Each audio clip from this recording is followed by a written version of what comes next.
અરવલ્લી જિલ્લા કોંગ્રેસ સમિતિ દ્વારા આજે કલેક્ટરશ્રીને, જિલ્લા રજિસ્ટ્રાર સહકારી મંડળીઓ અને જિલ્લા પોલીસ વડાને નકલી દૂધ મુદ્દે આવેદનપત્ર આપવામાં આવ્યું છે.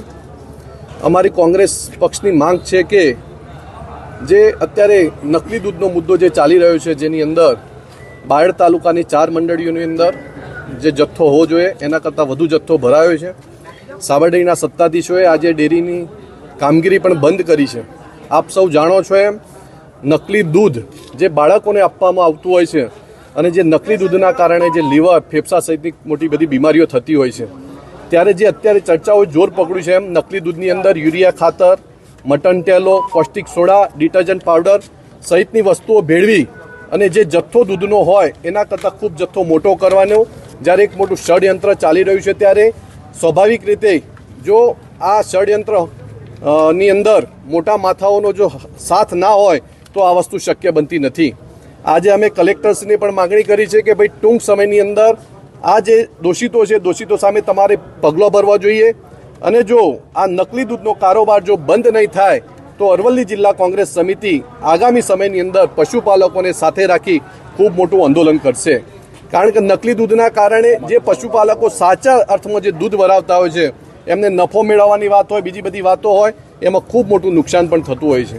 અત્યારે તમે જોઈ શકો છો એમ આ જે નકલી દૂધનો જ્યારે મુદ્દો ઉછળ્યો છે ત્યારે શહેરોની અંદર જે દૂધની થેલીઓ જે વાપરતા હતા એની અંદર પણ ખૂબ મોટો ઘટાડો થવા જઈ રહ્યો છે.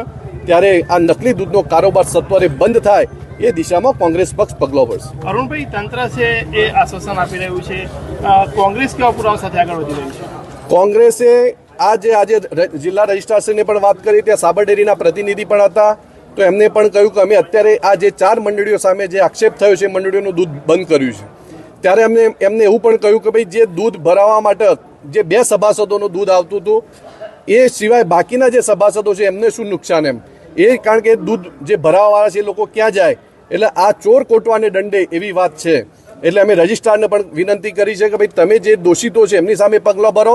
એ ગામની અંદર બાકીના જે દૂધના જે પશુપાલકો છે એ પશુપાલકો પણ દૂધ ભરાવવા ક્યાં જાય, કારણ કે આટલા દિવસો થવા છતાં આજે જે દૂધની જે વાત છે એની જે તપાસ યોગ્ય દિશામાં થવી જોઈએ એ તપાસ પણ યોગ્ય દિશામાં થઈ નથી.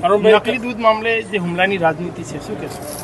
નકલી દૂધની અંદર તમે બધા જાણો છો એમ જે હુમલાઓ થયા એ હુમલાઓને અમે પણ વખોડી કાઢીએ છીએ. જાહેર જીવનની અંદર જો નકલી દૂધના મુદ્દે જો હુમલાઓ થતા હોય તો બિલકુલ આ લોકશાહીમાં ચલાવી લેવાય નહીં, એટલે અમે પણ એને વખોડી કાઢીએ છીએ. અરુણભાઈ, કદાચ કોંગ્રેસ આગળના સમયમાં કોઈ કાયદાકીય લડત નકલી દૂધ સામે લડશે ખરું? હા, ચોક્કસપણે. અમે આજે આવેદનપત્ર આપ્યું છે, એમનું આશ્વાસન પણ આપ્યું છે અને વાત પણ કરી છે કે ભાઈ તમને ટૂંક સમયમાંનો રિપોર્ટ આપીશું અને અહેવાલ આપીશું. જો અમને અહેવાલ નહીં મળે તો 10 દિવસ પછી અમે જલદ આંદોલન કરી અને પણ આ નકલી દૂધના કારોબાર વિશે કાર્યવાહી કરીશું.